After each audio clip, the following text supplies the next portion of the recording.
Assalamualaikum warahmatullahi wabarakatuh. Waalaikumsalam warahmatullahi wabarakatuh. Pak Ustaz. Ahlan wa sahlan Pak Ustaz. Semoga dimudai penenggahan kita pada malam hari dan membaca harapkan rahmat Allah bagi kita dan yang Allahul kafi Rabbunal kafi wasadanal kafi wajadnal kafi likullin kafi kafal Wa ni'mal kafi alhamdulillah. Alhamdulillahi rabbil alamin wa bihi nasta'inu ala umuri dunya waddin la haula wa la quwwata illa billahil aliyyil azim thumma assalatu wassalamu ala ashrafil anbiya'i wal mursalin sayyidina wa habibina wa maulana Muhammadin wa ala alihi wa sahbihi ajma'in amma ba'd. Nah, keluarga Rasulullah saya cintai, saya banggakan, yang senantiasa saya harapkan doa. Saya yakin kita semua senantiasa saling mendoakan. Pertama, marilah kita senantiasa menghadirkan jiwa kita, diiringi oleh raga kita, memanjatkan puji syukur kehadiran Allah di qaulina alhamdulillahi rabbil alamin. Salawat beserta salam semoga senantiasa terlimpahkan dan mari senantiasa kita sanjungkan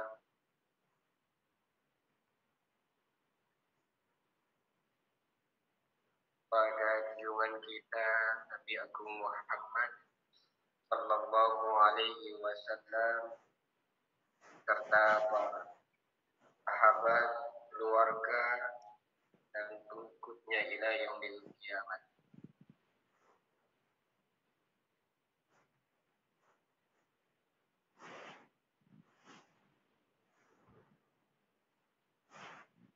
Bismillahirrahmanirrahim.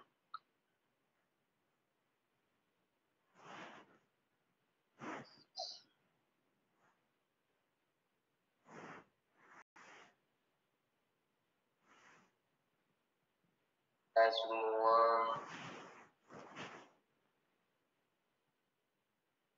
adalah hamba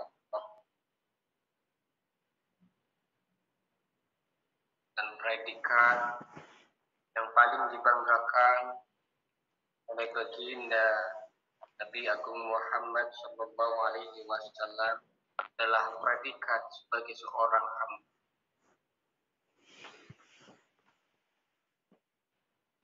Yang paling membahagiakan beliau adalah ketika beliau diakui sebagai hamba. Paling membanggakan beliau adalah bukan sebagai khatimul anbiya, bukan sebagai sayyidul anbiya wal mursalin, bukan sebagai sayyidu waladil adam, sebagai junjungan seluruh turunan Adam, bukan itu. Tapi yang paling membanggakan beliau, paling membanggakan baginda Nabi, yang paling membahagiakan baginda Nabi adalah ketika beliau disebut dengan predikat seorang hamba. Sebagaimana di dalam Al-Quran surat Al-Isra, subhanalladzi asra bi'abdihi bukan bi rasuli, bukan bi nabiyyi, bukan bisofi, bukan biholi, tapi bi'adu.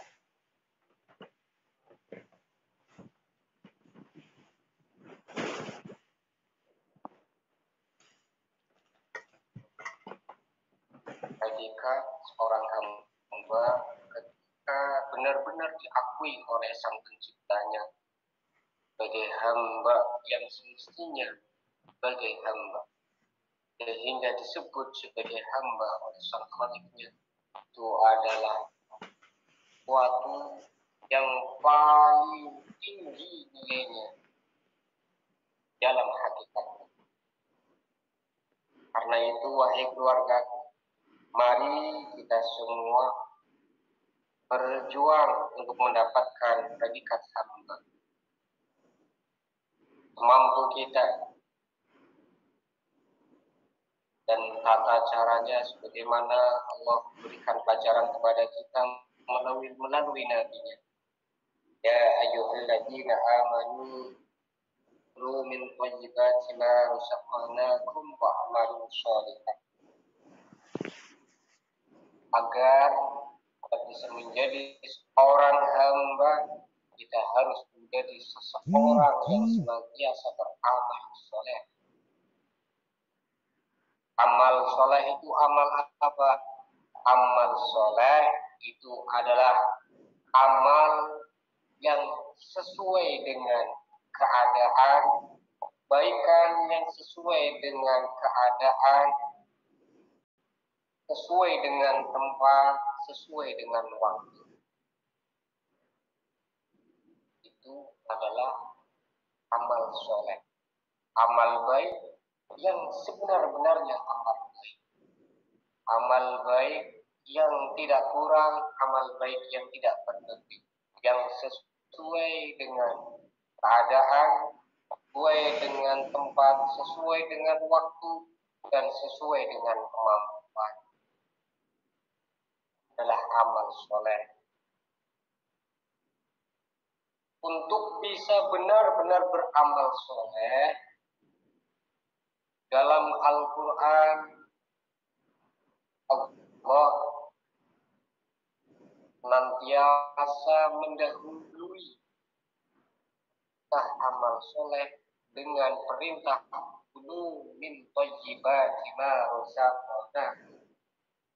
Sebelum Allah memerintahkan agar kita senantiasa beramal soleh dan bisa menjadi hambanya, terlebih dahulu Allah memerintahkan kepada kita untuk makan makanan yang halal dari rizki Allah. Seluruh perintah untuk beramal soleh lalu didahului dengan perintah min thayyibati ma razaqnakum. Bahasa thayyibat itu lebih dari sekedar halal. Thayyibat adalah rizki yang benar-benar baik. Kadang halal tidak baik. Contoh, saya di Sri Mustafa sudah lama ada saudara atau orang teman sahabat pinjam sudah bertahun-tahun pun juga mengembalikan, dan itu bukan sesuatu yang sedikit. Suatu ketika saya berpikir menagih utang itu adalah kewajiban. Emang ilmunya seperti itu. Menagih utang adalah kewajiban. Kalau belum bisa mengikhlaskan, harus nagih. Kalau belum ikhlas, enggak nagih, dosa. Akhirnya saya datang. Kali, 2 kali enggak dikasih-kasih. Akhirnya berpikir, ini orang kayaknya enggak punya perasaan. Akhirnya nekat. Datang apa yang ada di bawah. Barang apa yang ada di bawah. Itu barang yang dijadikan uang, dijadikan sesuatu yang dimakan itu halal, tapi belum masuk thayyibat.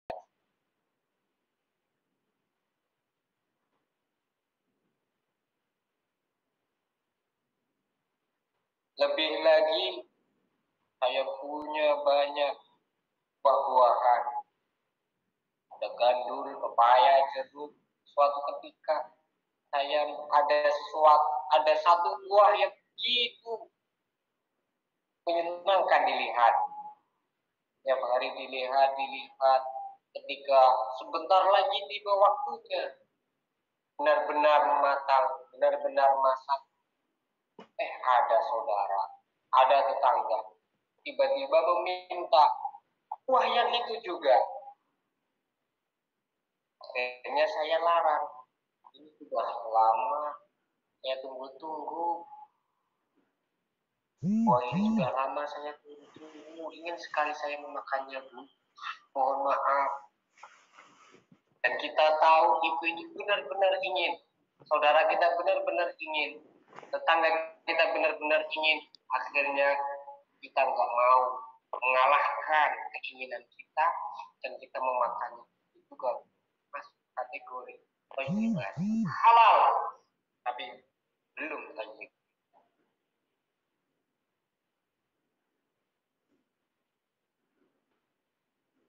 Apalagi kuatnya tidak jelas. Orang yang belum bisa mengkonsumsi sesuatu yang benar-benar thayyibat tidak akan mampu melakukan amal yang soleh. Baca Al-Quran itu amal ibadah, belum tentu itu amal soleh.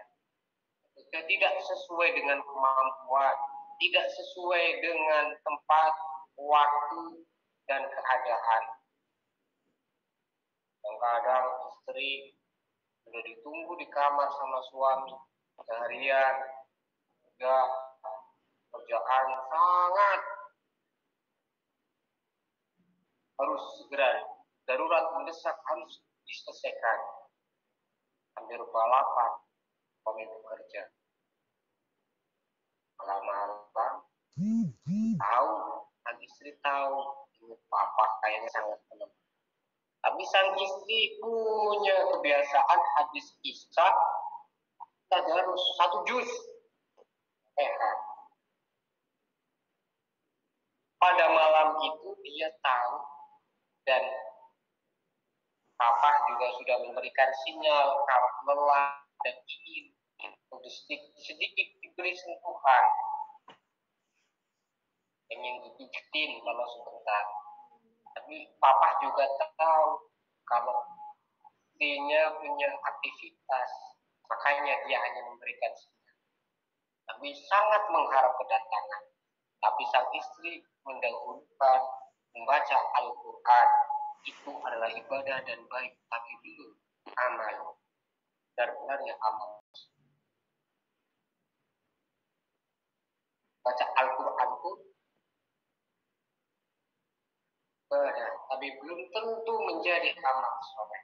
Sholat, zakat, haji, sedekah, infak, jariah, semuanya adalah amal kebaikan, tapi belum tentu menjadi amal sebenar-benarnya amal.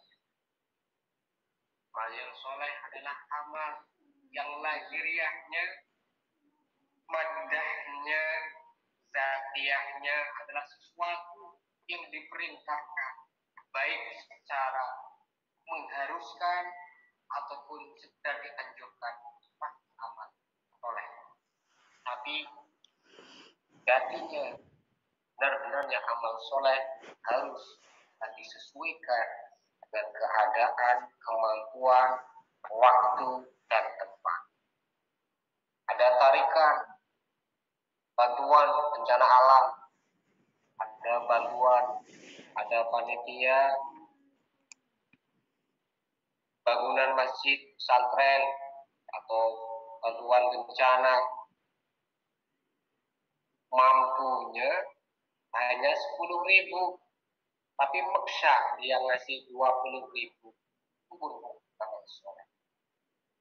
Allah tidak menyukai sesuatu yang berlebihan. Bahkan Nabi barikun minal mutakallim. Hanya sebelum kita ingin memahami, ingin berjuang untuk amal yang soleh, menjadi hamba Allah dengan mengamalkan amal-amal yang soleh, entah sekecil apapun itu jangan kita sepelekan. Dan sebisa mungkin kita sesuaikan dengan keadaan waktu dan tempat serta kemampuan. Dan jangan lupa perjuangan kita itu semua wajib didahului dengan wudu min thayyibati ma razaqna. Harus didahului dengan makan makanan yang halal, yang thayyibat, yang baik dan halal. Itu sebuah keharusan. Sehingga mencari rezeki yang halal, yang thayyibat itu adalah lebih dahulu daripada beramal soleh. Sama bentuk perintahnya dalam Al-Quran, sama bentuk amar perintah untuk memakan makanan yang halal, sama dengan wa'mal sholehan, perintah untuk beramal soleh, sama dengan secara parsialnya, rinciannya, aqimus sholah, perintah dirikanlah sholat, sama benang polato, benang amal sing kecil, amallah yang soleh, benang makanlah makanan yang halal, sama kekuatannya. Ibarat orang tua kalau memerintahkan 3 perkara ini, sholat dilanggar marah. Kemudian amal soleh dilanggar marah. Begitu juga makan makanan yang halal dilanggar, orang tua juga marah. Dan sebaliknya kalau dijalankan, pahalanya sama saja membuat orang tua kita tenang dan ridho. Juga seperti itu, kekuatannya sama. Minta mencari rezeki yang halal dengan perintah beramal yang soleh, itu sama kekuatan, bahkan lebih didahulukan. Karenanya suatu ketika baginda Nabi sedang mujalasah bersama dengan para sahabatnya, pagi-pagi buta habis subuh, tiba-tiba ada seorang yang lewat. Sudah pagi-pagi buta sudah berangkat ke ladang untuk bekerja. Di antara para sahabat ada yang berkata,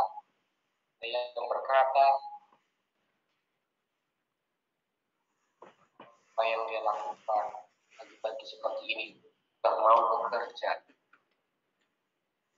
Mungkin banyak perkataan di antara para sahabat yang intinya tidak suka dengan apa yang dilakukan oleh orang itu. Tapi oleh baginda Nabi, andaikan wahai para sahabat, andaikan orang itu pagi-pagi sekali dia sudah berangkat bekerja, kalau demi untuk memberi nafkah keluarga, untuk menafkahi dirinya dan keluarganya, adalah jihad. Terlebih apabila dia bekerja seperti itu, tidak mengenal waktu, agar dia tidak sampai memakan sesuatu yang haram, yang subhat, dia adalah sebenar-benarnya jihad. Maka dari itu, wahai keluargaku, seluruh aktivitas kita sebenarnya adalah ada makna untuk mendekatkan diri kita kepada Allah. Ada nilai ibadah, ada nilai yang tidak bisa terlepas. Seluruh aktivitas kita tidak ada yang tidak bisa dijadikan ibadah. Semuanya bisa dijadikan jalan untuk mendekat kepadanya. Karena itu, marilah makomnya adalah sebagai muktasib, orang yang harus mencari nafkah dari rezeki dan niati, jalankan perintah Allah, lu min thayyibati ma razaqnakum, perintah Allah yang wajib dan sebagai fondasi kita untuk bisa benar-benar menjadi hamba yang beramal soleh dengan sebenar-benarnya amal.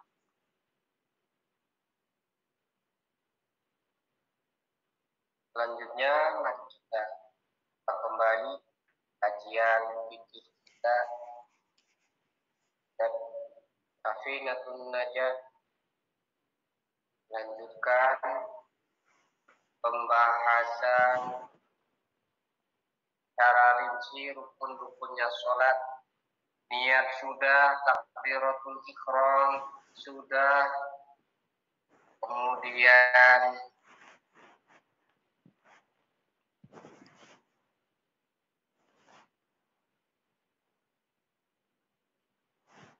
syarat-syaratnya Fatihah dan seterusnya. Kita akan membahas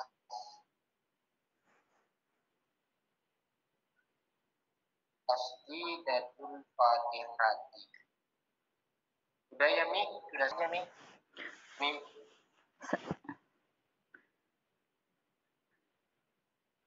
Syarat sahnya baca Fatihah kemarin, tasjid udah.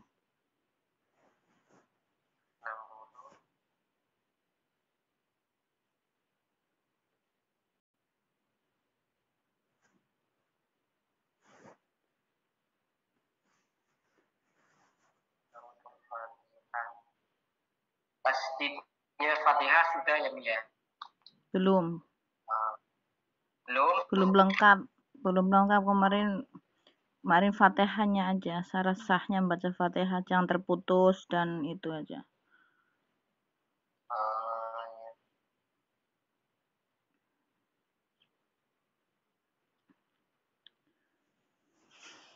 Bismillahirrahmanirrahim.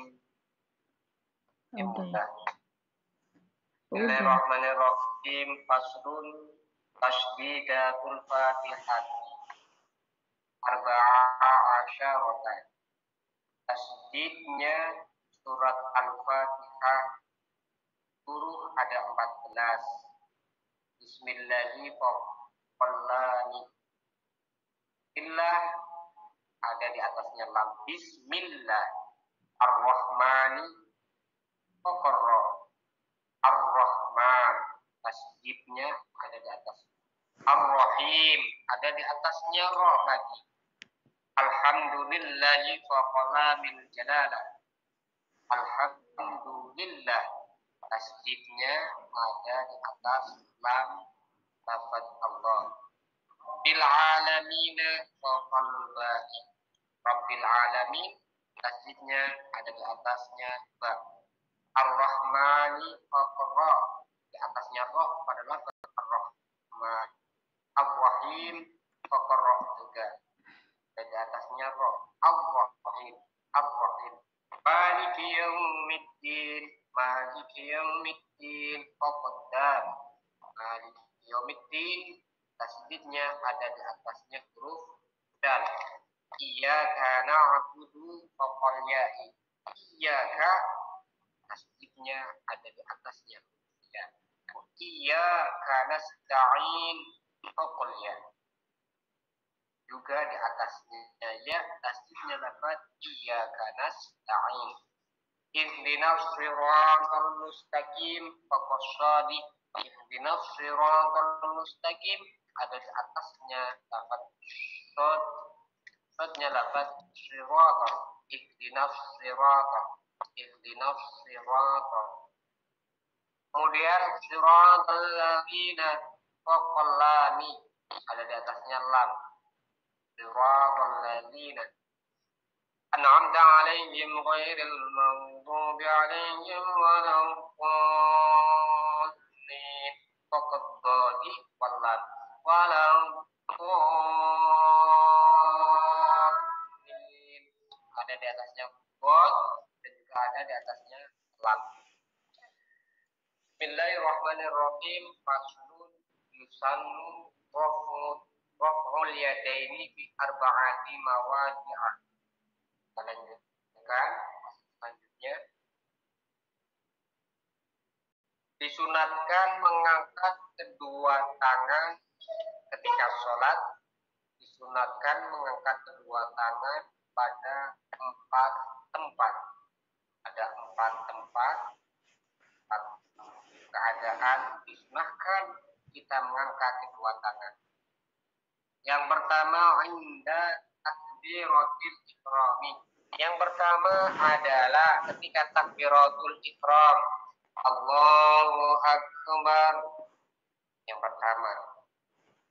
Lagi-lagi lebih tinggi. Ibu jari lurus dengan lubang telinga. Allahu Akbar. Mengangkat saja itu sudah sunnah. Sempurnanya laki-laki adalah ibu jari bagian arah lurus dengan lubang telinga. Allahu Akbar. Allah perempuan cukup sampai lurus dada. Ujung jari kira-kira sampai ke lurus dengan pundak, dengan mangkibain. Asal mengangkat saja itu sudah dapat kesunahan. Kemudian ada lagi afdol, berarti sunnah dalam sunnah. Nilai plus. Lebih sempurna, lebih bagus lagi. Ketika takbiratul ihram, tangan diangkat.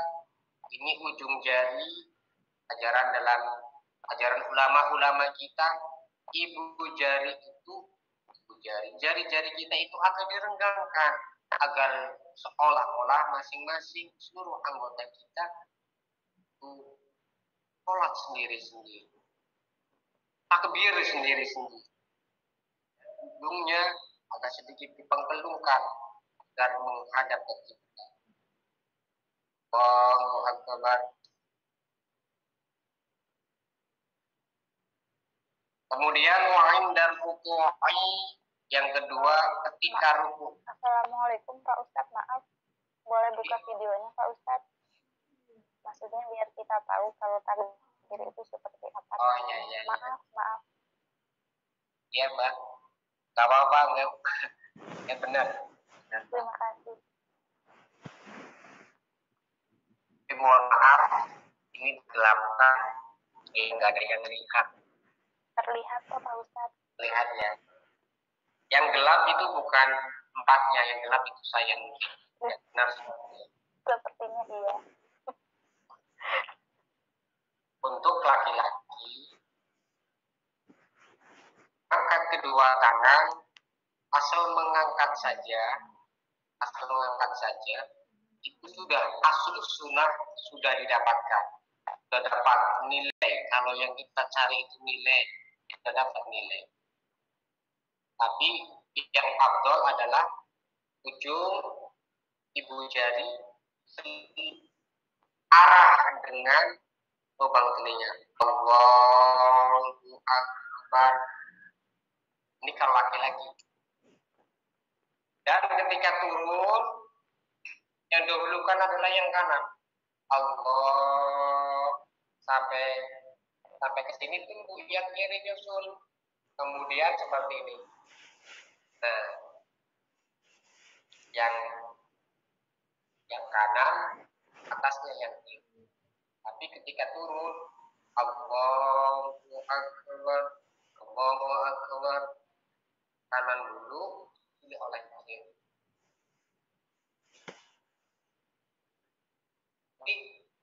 Ini kalau laki-laki. Kalau perempuan cukup ini. Allah, Allahu Akbar. Kalau perempuan itu bagusnya yang pelan-pelan semuanya. Allahu Akbar. Allahu Akbar. Dan kalau di padepokan saya itu ada tambahan. Ada tambahan. Ini tadi adalah dari guru-guru saya ketika di pesantren. Ketika di rumah saya ngaji lagi, ada tambahan penjelasan. Ketika tangan kanan dulu yang turun, kemudian yang kiri nyusul, nanti posisinya akan seperti ini. Nah, ini adalah huruf alif. Secara sepintas nanti ada posisi keadaan tangan kita ketika takbiratul ihram itu untuk huruf alif, untuk alif yang sempurna. Nah, seperti ini akan seperti ini tanpa disadari. Bentuknya Lampunya nyalain coba Zul. Nggak jelas Zul. lampu apa nih? Iya lampu itu di masjid ya. Masjid ya. Lampunya Nyala. lampunya nyalain coba yang padang.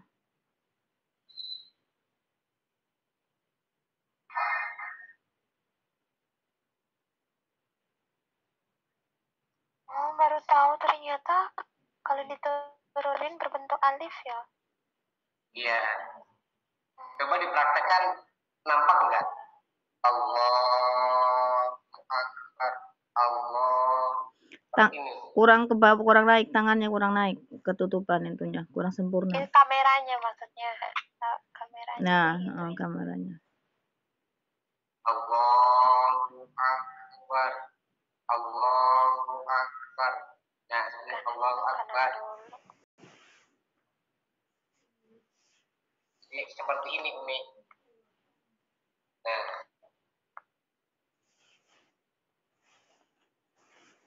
Allahu Akbar.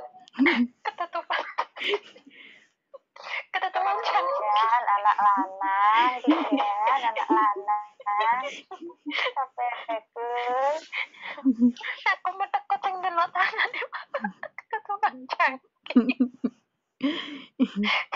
Pejang. Ya. Nah, itu. Belum jelas, coba jelasin lagi, belum jelas. Saya ulangi, disunahkan mengangkat kedua tangan dalam 4 posisi, 4 keadaan. Yang pertama adalah ketika takbiratul ihram. Laki-laki asal mengangkat saja seperti apapun, setinggi apapun, asal jangan berlebihan. Begini itu sudah dapat asli sunnah, sudah mendapatkan abdolnya, purnanya adalah 2 jari arah dengan lubang telinga, kutil telinga ini yang bawah ke lubangnya. Allahu Akbar. Dan jari-jari itu sedikit direnggangkan, jangan seperti ini. Kalau seperti ini, seperti mau nubruk jangkrik. Seperti ini. Allah. Dan ketika turun, yang kanan dulu. Allah. Allahu Akbar. Allahu Akbar. Nah, yang seperti ini nih yang dimaksud oleh saya memiliki huruf alif. Alif itu artinya apa Umi? Alif itu artinya banyak. Alif itu adalah filosofinya banyak. Kalau di ilmu thoriqah tingkatannya Umi tinggi, Alif itu adalah lambang daripada Nur Muhammad yang ada di dalam diri seluruh manusia. Nur Muhammad. Nah, untuk kelas kita, alif itu menunjukkan apa? Suatu yang berdiri, tegak, kokoh, tidak kaku, kencang, ada belok-beloknya sedikit. Jadi hidup itu jangan monoton. Jangan monoton hidup itu. Harus ada seninya seperti alif yang kokoh, prinsip, tetapi lentur. Bentuknya alif kan seperti apa, Umi? Alif seperti apa? Alif ada sedikit. Ada sedikit di atasnya. Lekukannya. Ada itu. Iya. Ada lekukannya. Tidak seperti saka listrik. Alif tidak seperti saka listrik kan, ini kan lurus kaku. Tebal ke atas. Jadi seperti kalau ibu-ibu perempuan depan dada, ujung jari lurus, jari-jari lurus dengan pundak. Allahu Akbar, Allahu Akbar. Ya.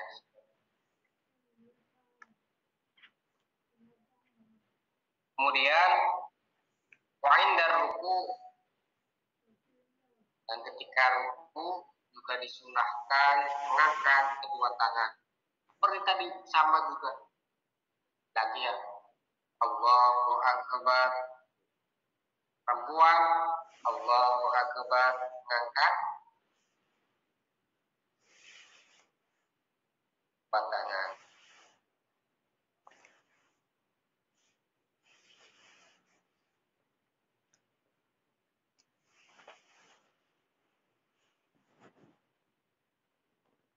Kemudian wa'indal i'tidali, ketika i'tidal kita bangun dari ruku, sami Allahu liman hamidah. Setiap permulaan mengangkat tangan itu dibarengi ketika ruku dan takbiratul ihram itu dibarengi mengangkat sambil takbir. Awal takbir dibarengi dengan awal Allahu Akbar. Jangan seperti itu. Allahu Akbar, Allahu Akbar, itu bukan lagi Allahu Akbar. Ketika ruku juga seperti itu. Kemudian wa indal qiyami minat tasyahhudil awal, yang terakhir ketika bangun dari tasyahhud awal. Ketika bangun dari tasyahhud awal. Selain 4 tempat tadi, tidak disunahkan, tidak dianjurkan mengangkat kedua tangan. Ingat-ingat, yang pertama ketika takbiratul ihram, yang kedua ketika ruku, yang ketiga ketika i'tidal bangun dari ruku, yang keempat ketika bangun dari duduk tasyahud awal. Itu 4 tempat kita disunahkan untuk mengangkat kedua tangan. Kita lanjutkan. Bismillahirrahmanirrahim. Faslun syurutus sujudi sab'atun. Pasal selanjutnya adalah menjelaskan syarat-syaratnya sujud. Syarat-syaratnya sujud. Yang pertama, ayyasjuda ala sab'ati a'dha. Yang pertama, sujud itu harus dengan 7 anggota. Sujud harus dengan 7 anggota. Apa saja saja? Yang pertama, jabhah. Yang kedua, telapak tangan beserta jari-jari telapak jari-jari tangan. 1, 2, 3. 1 jidat, 2 telapak tangan, dan jari-jari jadi 3. Ditambah 2 lutut menjadi 5. Tambah lagi ujung jari-jari telapak kaki. Ujung jari-jari telapak kaki, 2 telapak kaki jadinya 7. Tuh, yang pertama itu harus dengan 7 anggota. Nah, ini sering kita temukan kampung-kampung itu ketika sujud kadang-kadang kakinya malah diangkat seperti itu. Biasanya di kaki. Sering temukan, kadang cuma yang yang menempel tempat sholat cuma jempol kaki saja. Kadang dengan dua jari jempol dengan jari sebelahnya jempol kaki. Jari-jari kaki. Di sini di kitab Safinatun Najah harus dengan 7 anggota. Jari kaki semuanya harus menempel kepada tempat sholat. Bahasa Jawane itu mancal. Bahasanya mancal. Mancat atau mancat. Nah, ini adalah untuk kesempurnaan atau pendapat yang kuat. Pendapat yang kuat. Kalau kita temukan ada orang sedang sholat, kakinya ngangkat, cuma jempolnya saja yang nempel, atau aneh-aneh, ketika dia tidak dalam keadaan normal karena sakit, itu sudah pasti dia udur. Kalau dia memang sebenarnya tidak sakit, normal dan mampu, tapi dia kok seperti itu. Kalau kita ada ruang untuk memberikan masukan, itu bagus. Nanti salah satu tahan kita mencari ridho Allah, mencari pahala dari Allah. Tapi ketika tidak mampu, kita tidak memiliki celah untuk memberikan nasihat, sudah tahuan ini orangnya sok pintar, ini kita jangan. Halnya apa? Ada pendapat yang sujud itu cukup hanya dengan batuk saja. Terserah mau duduk seperti apa, yang penting batuknya nempel ke tempat sujud, itu sudah sah. Jadi baiknya yang kita ajarkan tata cara sujud ya ala sab'ati a'dha, sujudnya dengan 7 anggota. Dan 2 telapak tangan dan jari-jarinya, 2 lutut dan ujung jari-jari kaki. Itu 7 anggota. Kemudian wa antakuna jabhatu maksufatan. Yang kedua, syarat sujud yang kedua, ini batuknya, jidatnya harus dibuka. Tidak ada penghalang antara tempat sujud dan jidat kita. Harus benar-benar jidat kita menyentuh tempat sujud. Yang ketiga, wattahamul biroksihi. Yang ketiga adalah kita menaruh beban kepala kita tempat sujud, menekankan beban kepala kita lepas.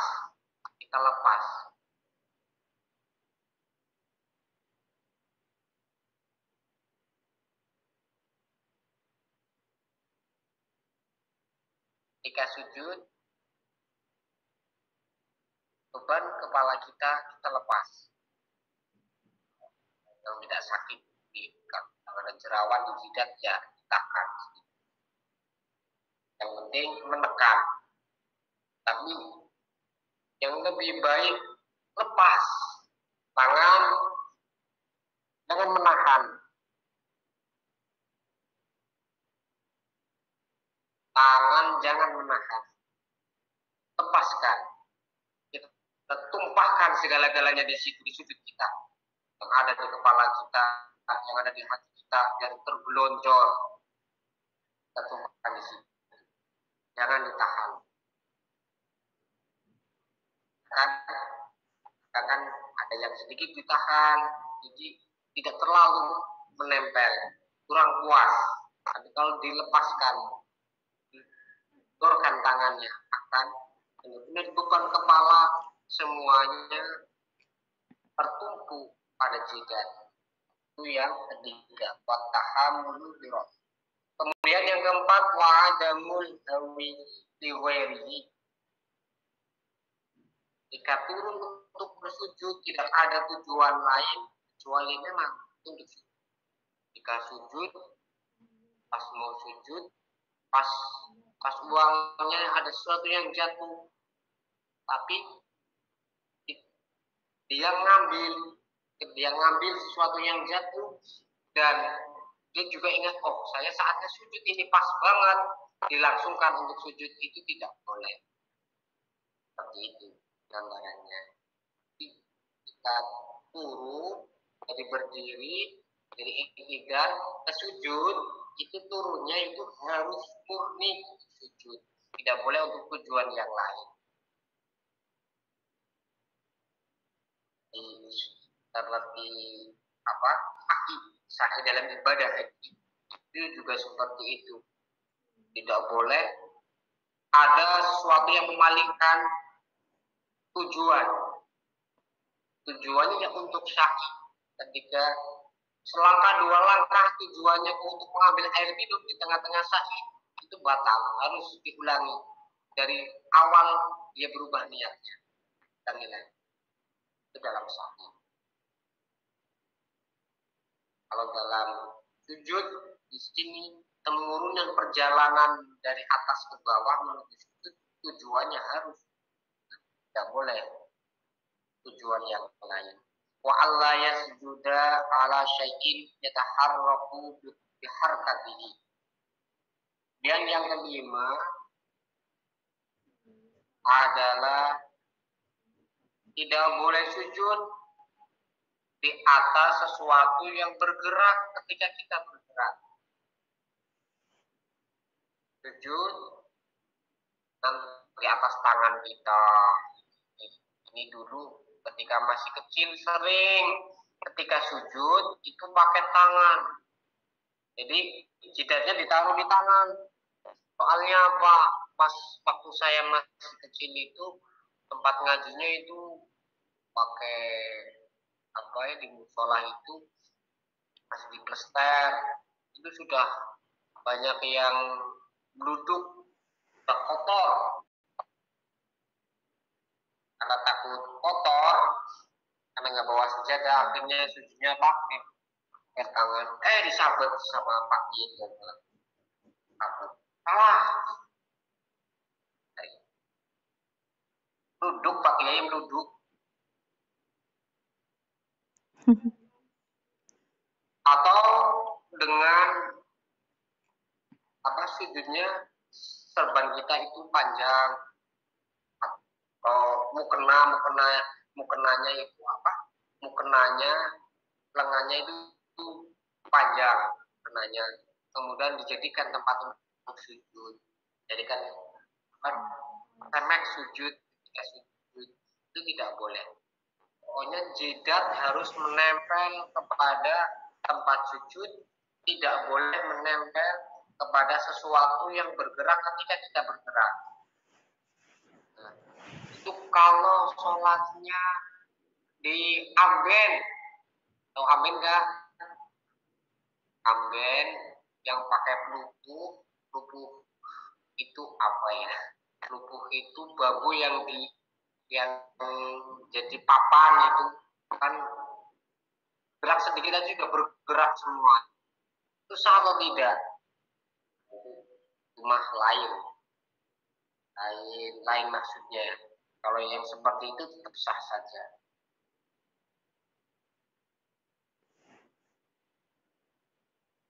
Orang sholat di perahu, ketika kita bergerak pasti semuanya bergerak itu perahunya kan.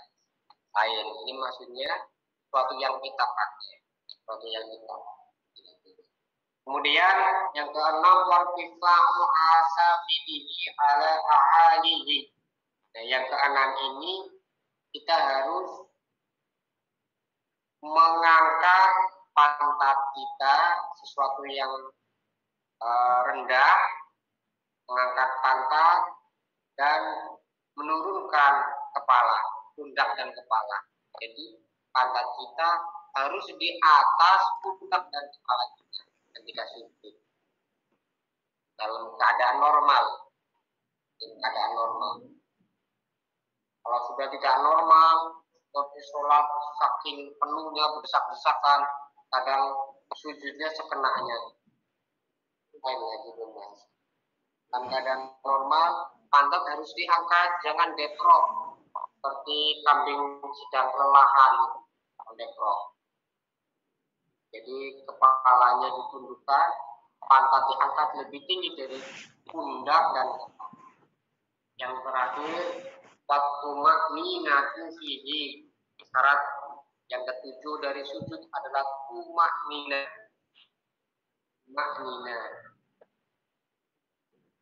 Dan lanjutkan khotimatun atau sujudi sab'atun. Ini tadi saya sampaikan, ternyata dijelaskan juga di sini. Bagi penutup, anggota sujud itu ada 7. Yang pertama adalah al-jabhah, lidah. Kemudian wabutunul kaffaini. Kemudian batinnya telapak tangan. Artinya telapak tangan. Telapakan tangan. Telapak tangan, waruk bataini, kemudian dengkul, lutut,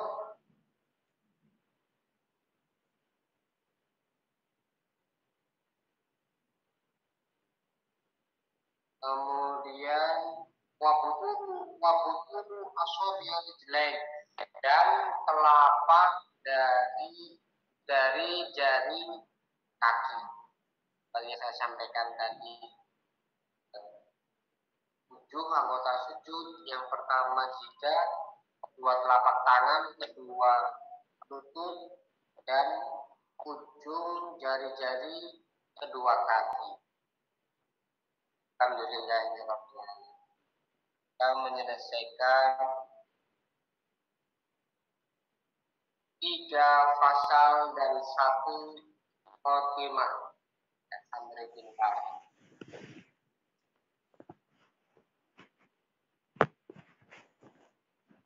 Selanjutnya penjelasan tadi tentang tasbihnya Fatihah, kemudian mengangkat tangan pada sholat, kemudian syaratnya sujud dan anggota sujud. Penjelasan yang kurang jelas dan ditanyakan atau pertanyaan sekali, monggo 1-2 pertanyaan. Assalamualaikum warahmatullahi wabarakatuh. Waalaikumsalam warahmatullahi wabarakatuh. Banyak banget yang aku tanyakan sebenarnya, tapi 1-2 aja ya di sini.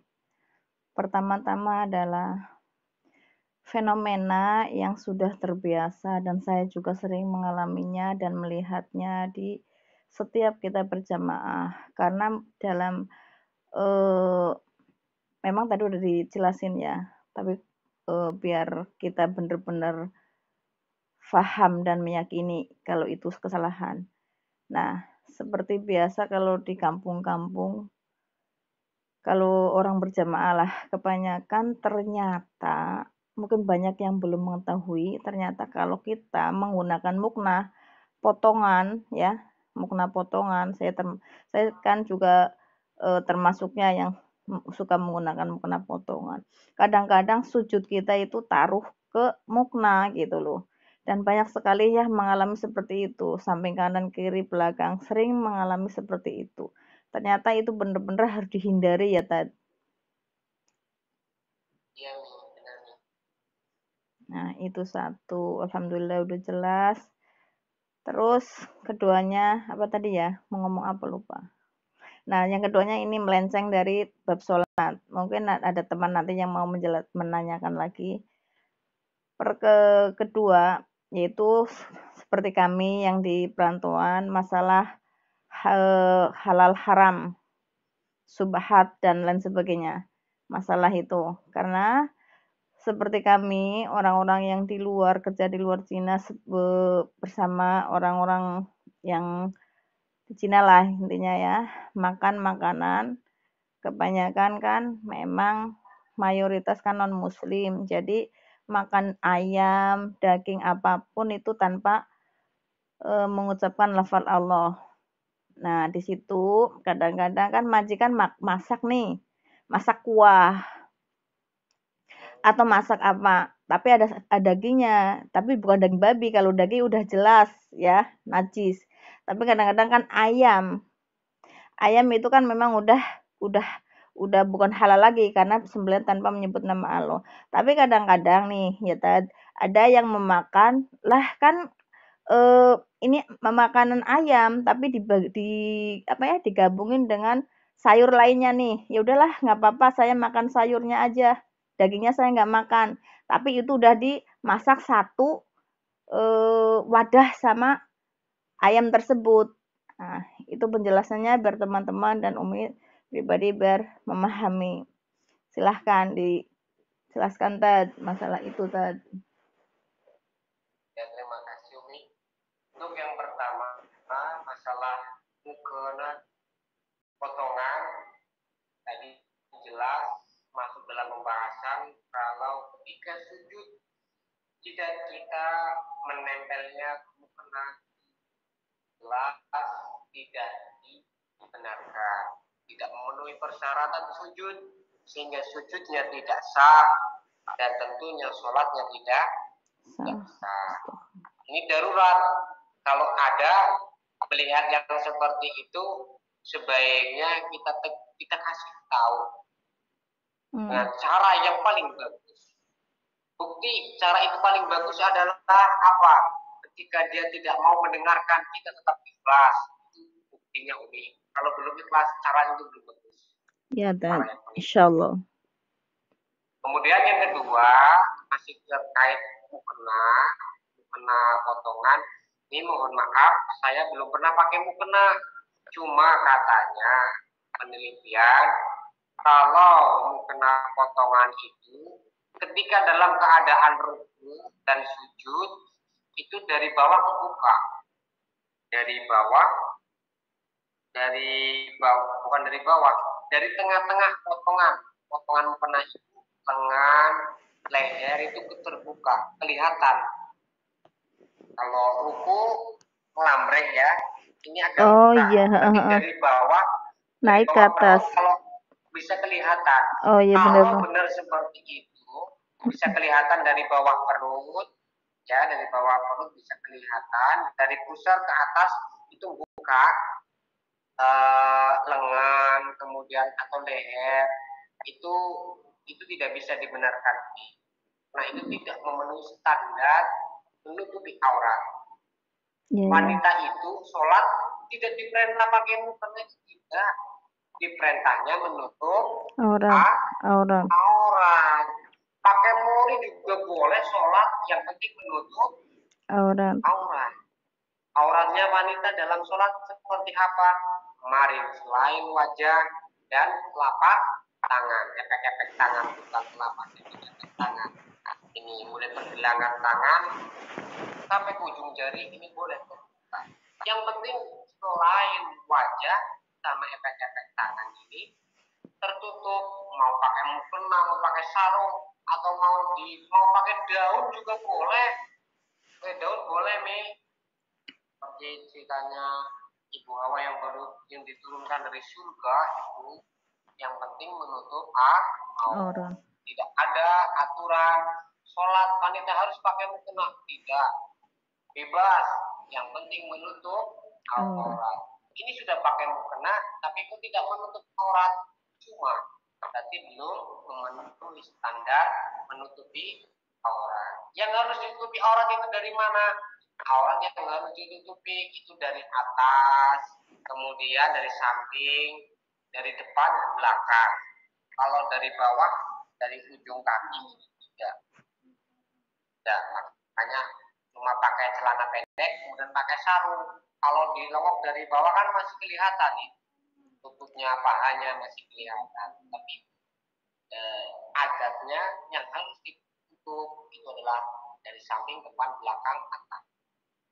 Nah, tadi masalah mukena itu satu, dalam keadaan sujud ini hati-hati, jangan sampai kita jidatnya ditaruh di atas sesuatu yang kita pakai, terutama mukena tadi.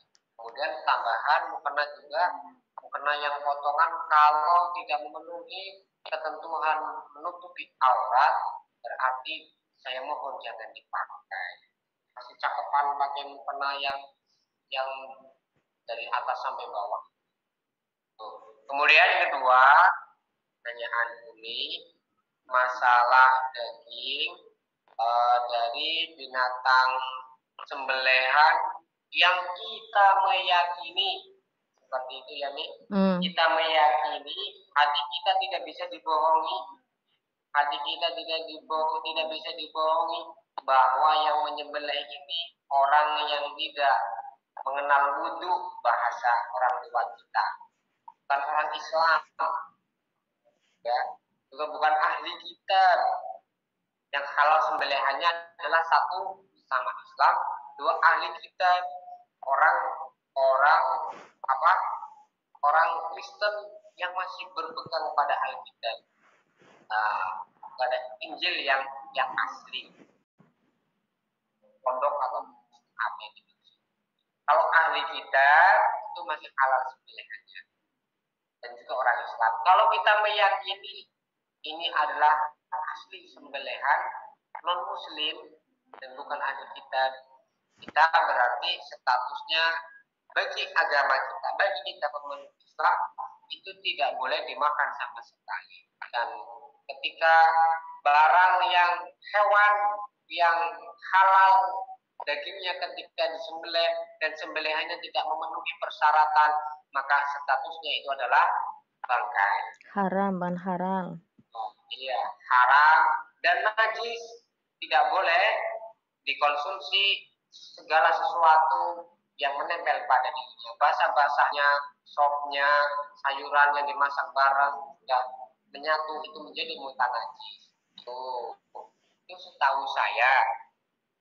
Saya belum pernah mengkaji masalah itu secara langsung. Pemahaman bahwa setiap sembelihan yang tidak memenuhi ketentuan syar'i itu adalah bangkai.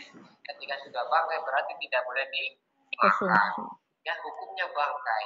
Bangkai itu najis. Alhamdulillah. Seperti itu lebih baik jangan. Kalau ingin ayam gimana ya?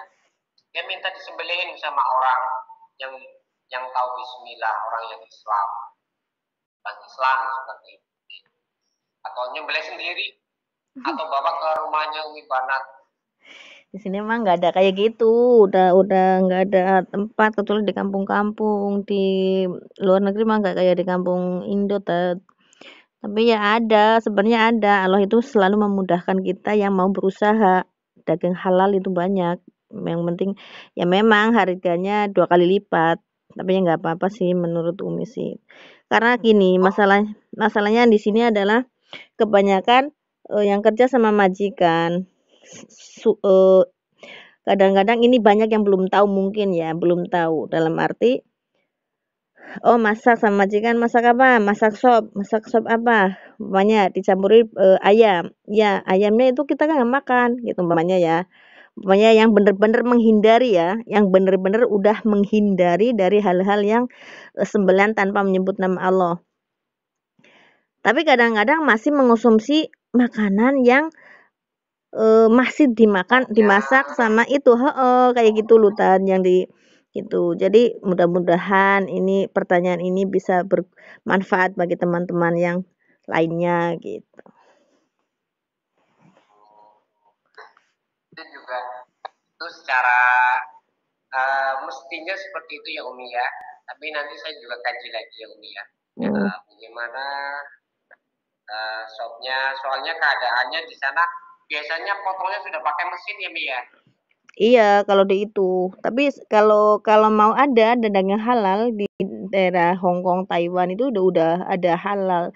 Tapi ya jarang. Memang agak orang Umi aja kalau beli itu di sini walaupun namanya mau makan apa bebas, tapi saya jarang banget makan daging. Karena kalau beli daging kan harus pesan sekalian pesan kadang-kadang banyak memenuhi freezer gitu loh sekalian daging satu apa 2 ayam gitu dipotong-potong terus ditambahin pengennya apa sapi apa disimpan gitu. Jadi bukannya sekali, maksudnya sekali beli banyak disimpan gitu loh. Kayak gitu. Jarang belinya, sekali beli kan berapa kan sendirian gitu. Tapi kalau yang setiap hari, perharian seperti ayam majikan umumnya penduduk di sini itu semuanya tanpa menyebut nama Allah. Kayaknya itu kayak cuma di apa ya penyembelihan itu kayak kasihan banget gitu langsung dimasukkan mesin itunya. Apa nih ya? Mencabuti bulu-bulunya itu pakai mesin. Belum mati udah dimasukin mesin kayak gitu loh tadi.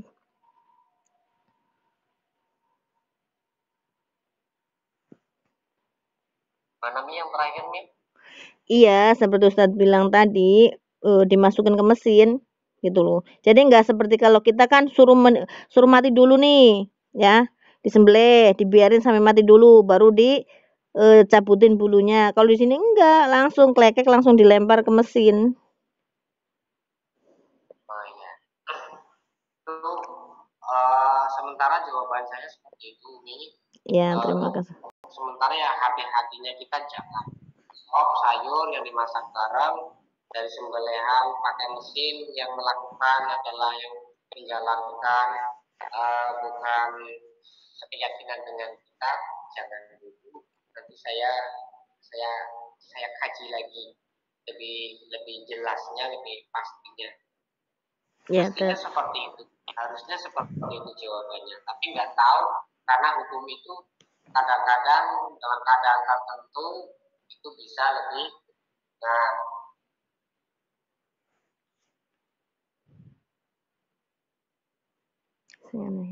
baik Umi.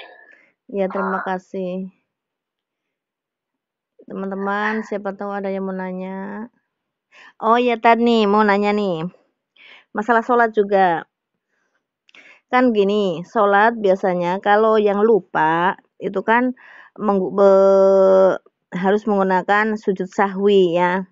Nah, kemarin ini perbedaan lupa, apakah ada perbedaan lupa dan ragu-ragu? Gitu loh. Apakah ada perbedaan lupa dan ragu-ragu? Kemarin dulu sih Umi udah jelasin, tapi takutnya kan teman-teman juga ragu-ragu gitu loh. Maksudnya kalau apa ya, ada sebagian teman yang mengatakan kalau umpamanya ragu ya udah dilanjutin aja, nanti di akhirnya sujud sahwi gitu. Umpamanya, saya dalam keadaan sholat nih, sholat duhur apa isya, saya tadi udah tahiyat awal belum ya, gitu di dalamnya seperti itu. Lah terus ada sebagian namanya manusia kan berbeda-beda ya, biar perjelas lah gitu, diperjelas di sini gitu loh. Lah kalau ada yang mengatakan ya udah kalau ragu-ragu umpamanya saya sholat enggak ya, katanya ada yang mengatakan langsung lanjutin nanti di akhirnya sujud sawi. Lah kalau menurut Umi kan enggak begitu. Kalau menurut Umi kalau ragu-ragu, sesuatu yang ragu-ragu dalam ibadah diambil yang sedikit. Contoh, tadi saya udah tahiyat belum ya? Aku ini rakaat yang ketiga apa yang kedua ya, ragu-ragu. Ya udah ada sekarang kita ambil yang sedikit, berarti saya belum melakukan at-tahiyat awal gitu. Tapi ada yang mengatakan ya udah dilanjutin aja gitu, yang penting sujud sahwi gitu. Enggak, menurut Umi kan ragu-ragu sama lupa berbeda.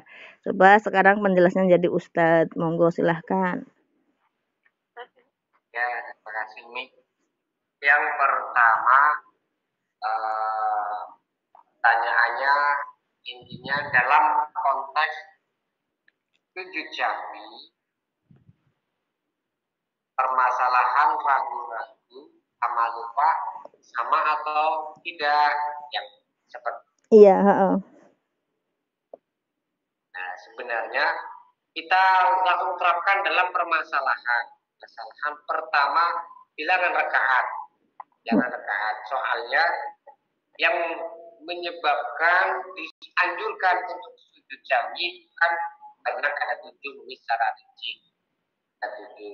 Nah, sekarang kita praktekkan. Yang pertama, ketika kita dalam kasus bilangan rakaat. Kasusnya ini juga dalam kasus ini akan menjadi sebab disunahkan sujud sahwi. Tapi sebelum membahas sujud sahwinya, kita harus tahu apa yang harus kita lakukan ketika terjadi kasus bilangan rakaat sana. Misal saya sholat, kemudian tiba-tiba di tengah-tengah bingung ya, ini saya rakaat yang keberapa? Pasti kan kemudian mikir, ini kayaknya kalau nggak kedua, ketiga. Kalau nggak ketiga, keempat. Seperti itu kan, ini seperti itu. Itu bisa diartikan lupa juga bisa. Soalnya lupa, dia tidak sadar sudah berapa rakaat, kan berarti lupa bilangannya. Lupa tapi belum pernah ingat. Itu kan hebat nih. Lupa tapi belum pernah. Nah, tapi karena dia melakukan tapi tidak ingat. Saya pukul kamu tapi saya nggak ingat.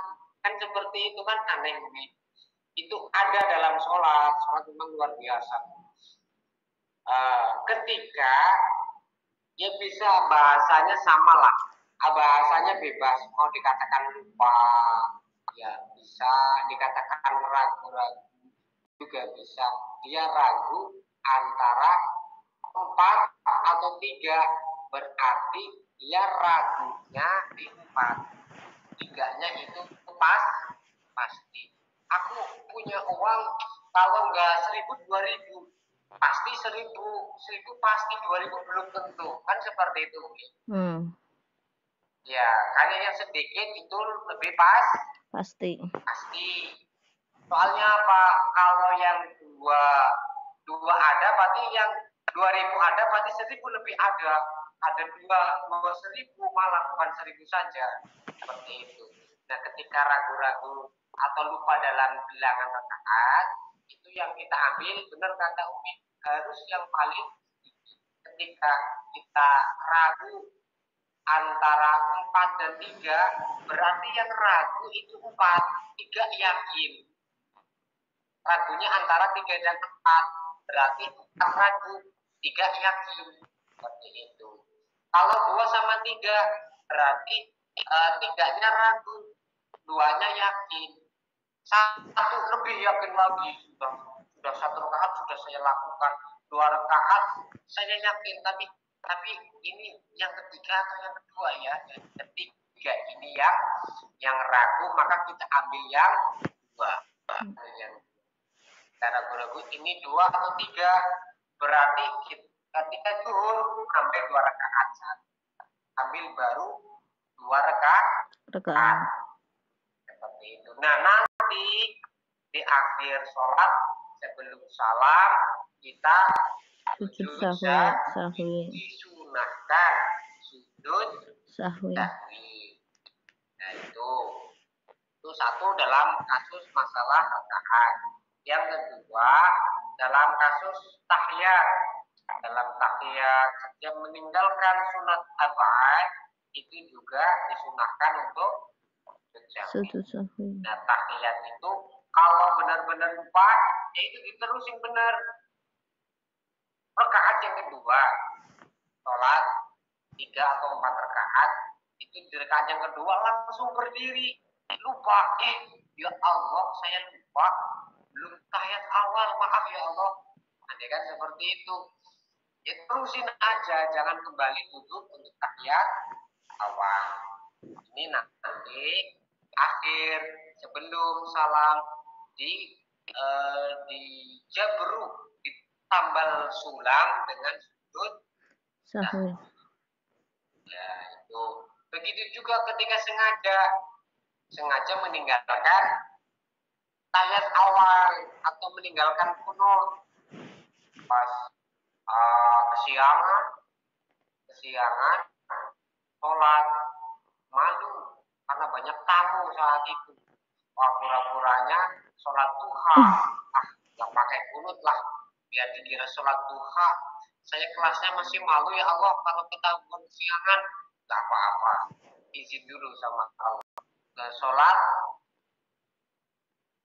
subuh 8 sekalian sama Tuhan, jadi 4 rakaat, nggak ada yang pakai kunut, padahal 2 rakaat itu subuh, 2 rakaat itu Tuhan, nggak apa-apa, nggak pakai kunut, ditinggalkan nanti boleh ditambal sulam pakai sujud sahwi. Jadi ayat awal kunut itu kan sunnah yang ketika ditinggalkan seluruhnya atau sebagiannya itu dianjurkan, disunahkan ditambal sulam dijabru pakai sujud sahwi. Itu baik sengaja ataupun lupa meninggalkannya, tetap diperintahkan. Sengaja tidak sujud tahiyat tasyahud awal karena sedang terburu-buru, tasyahud awal cuma sunat, sedang terburu-buru sekali, akhirnya dia tidak tasyahud awal. Dan ketika tasyahud akhir, ya Allah, saya bisa-bisanya kata tasyahud awal, ya Allah, menyesal. Makanya sengaja meninggalkan tasyahud awal, tapi disunahkan, tetap disunahkan dijabru pakai sujud sahwi. Jadi seperti itu saya ulangi lagi, kalau bilangan rakaat itu istilahnya lupa ya bisa, ragu ya bisa, intinya ambil yang paling sedikit, tambahkan sisanya. Ya. Dan baru nanti sebelum salam tadi jabru ditambal sulam pakai sujud sahwi. Kalau dalam tasyahud atau sunat arba'at yang lain, dalam konteks sujud sahwi baik sengaja ataupun lupa meninggalkan, itu tetap dianjurkan untuk melakukan sujud sahwi. Itu kurang lebihnya. Terima kasih, jazakallah khair. Mungkin sudah malam, mari kita tutup pada malam hari ini dan mengucapkan alhamdulillahirabbil alamin. Ya Rabbi bil Mustafa baligh maqasidana waghfir lana ma naqum ya wasi'al karami huwal habibul ladzi turja syafa'atuhu likulli hawlin minal ahwali muqtahibi maula ya salli wa sallim daiman abada ala habibika khairi khalqi kullihim ya arhamar rahimin ya arhamar rahimin ya arhamar rahimin karijal muslimin. Kurang lebihnya mohon maaf. Akhiran, wassalamualaikum warahmatullahi wabarakatuh. Waalaikumsalam warahmatullahi wabarakatuh. Terima kasih ilmunya Pak Ustadz.